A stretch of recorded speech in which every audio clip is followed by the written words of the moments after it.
guys, and welcome to Tech Tricks tutorial.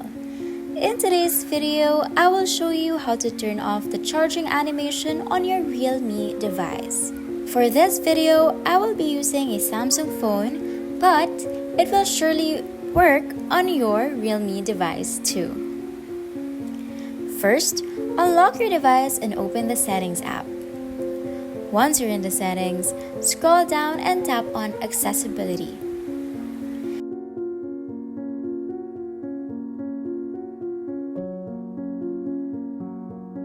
In the Accessibility menu, look for Visibility Enhancements and select it.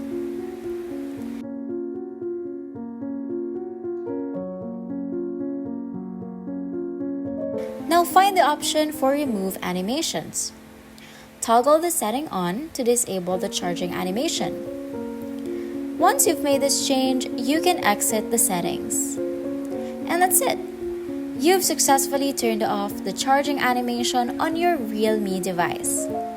If you found this video helpful, please give it a thumbs up and subscribe for more tech tips and tricks.